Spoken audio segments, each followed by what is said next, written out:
ایک چیپٹر کتاب میں ہے۔ ویسے ایک طرح سے کہا جا سکتا ہے کہ پورا اجر تو نہیں تھا، کیونکہ وہ ان کا حق تھا۔ انہوں نے جب ان کا حق ادا نہیں کیا تو انہوں نے کہا کہ جب تک تم ہمارا حق ادا نہیں کرو گے ہم علاج نہیں کریں گے۔ لہذا بہرحال اس سے جواب نکلتا ہے کہ یہ جائز ہے۔ شروع سے یہ چیز چلی آ رہی ہے اور لوگ دم، تعویذ وغیرہ کے لیے اسی بنا پر کچھ پیش کرتے ہیں کہ لینا جائز ہے، لیکن ہمارے بزرگوں نے یہ نہیں کیا۔ میرا خیال ہے کہ جو لوگ کچھ نہیں لیتے، صرف اللہ کے لیے کرتے ہیں جیسے ہمارے بزرگ کرتے ہیں، اس کا اثر زیادہ ہوتا ہے۔ کچھ نہ کچھ اس میں تھوڑی بہت غرض آ جاتی ہے، اس کا اثر بھی کم ہوتا ہوگا۔ بعض تعویذ اور اس قسم کے طریقے چلے آ رہے ہیں، اسی وجہ سے کسی زمانے میں کسی بزرگ نے کشف سے معلوم کیا ہوگا یا الہام ہوا ہوگا، وہ چیزیں چلی آ رہی ہیں۔ اس میں وہ سب شرطیں پوری کرنا ضروری ہیں۔ تعویذ بھی لکھنے کے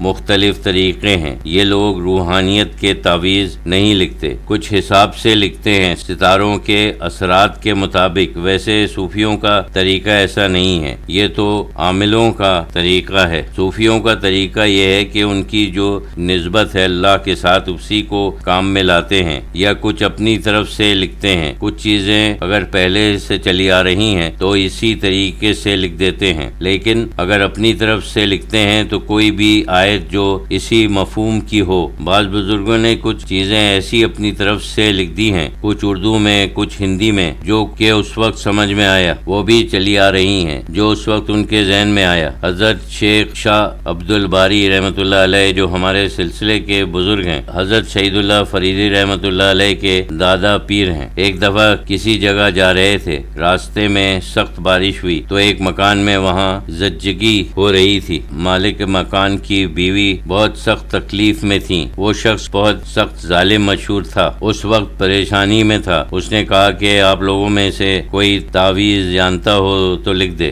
آپ نے او 52 ساون آیا لکھ کر معلوم نہیں یہ کیوں لکھ دیا، معلوم نہیں یہ کیوں ان کے دل میں آیا، شاید اس وجہ سے کہ بارش ہو رہی تھی۔ انہوں نے لکھ کر باندھنے کو دے دیا، فوراً بڑی آسانی سے بچہ ہو گیا۔ پنجاب میں کسی اور سے منسوب کرتے ہیں، ممکن ہے پہلے سے چلی آ رہی ہو، لیکن ان سے بھی منسوب ہے۔ اگر کسی کی اولاد نہ ہوتی ہو اور اولاد کے لیے بھی یہ الفاظ لکھ دیتے ہیں۔ بہرحال رشید احمد گنگوہی رحمۃ اللہ علیہ کہتے ہیں ایک لڑکا ان کے پیچھے پڑ گیا کہ میں جس لڑکی سے شادی کرنا چاہتا ہوں لیکن وہ لوگ مانتے نہیں ہیں، آپ تعویذ دیں۔ وہ ٹالتے رہے کہ میں تعویذ وغیرہ نہیں دیتا ہوں، میں نے یہ سیکھا ہی نہیں۔ ایک دن وہ لڑکا آیا کہ ابھی بارات آنے والی ہے، وہ لڑکی تو ہاتھ سے جا رہی ہے، آپ کچھ کیجیے، اور رونا چیخنا شروع کر دیا۔ ان کو رحم آ گیا، ایک کاغذ پر کچھ لکھ کر اس کو دے دیا، وہ لے کر چلا گیا۔ وہاں کچھ جھگڑا ہو گیا مہر کے اوپر یا کسی اور چیز کے اوپر، بارات والے ناراض ہو کر واپس چلے گئے۔ لڑکی والے بارات واپس جانے کو بے عزتی سمجھتے تھے، حالانکہ پہلے انکار کر چکے تھے، لیکن اب اس لڑکے سے کہا کہ تم تیار ہو جاؤ، تمہارے ساتھ نکاح کرتے ہیں۔ فوراً اس کو کپڑے پہنا کر اسی وقت شادی کر دی۔ اس کا کام ہو گیا۔ بعد میں اس نے سوچا کہ معلوم نہیں کیا لکھ دیا ہے، اتنی جلدی کام ہو گیا۔ اس نے اس کو کھول کر دیکھا تو اس میں لکھا تھا کہ یہ مانتا نہیں اور میں جانتا نہیں، یہ تیرا بندہ ہے، تو جانے اور اس کا کام، یعنی کچھ جھنجھلاہٹ میں لکھ دیا کہ ہمیں اس سے کیا واسطہ، تو جانے تیرا بندہ، تو جانے تیرا بندہ ہے۔ لیکن اللہ تعالیٰ کا اس وقت کرم تھا، کام ہو گیا۔ تو ایسا بھی ہوتا ہے، معلوم نہیں اس کے بعد کسی نے استعمال کیا یا نہیں، کبھی سنا نہیں، ابتدائی تعویذوں میں نہیں دیکھا۔ سید احمد شہید نے جن کا مزار بالا کوٹ میں ہے، چاہے بیماری ہو یا پریشانی ہو یا اور کچھ ہو، وہ ایک ہی تعویذ لکھتے تھے، فارسی میں لکھتے تھے۔ خداوندہ اگر منظور داری حاجت حاج تراشا براری۔ تعویذ کی عادت زیادہ ڈالنا نہیں چاہیے کہ ہر چھوٹے بڑے کام کے لیے تعویذ لے رہے ہیں، کیونکہ تعویذ اصل میں بچوں کے لیے ہے۔ تعویذ کے معنی ہیں جس سے وہ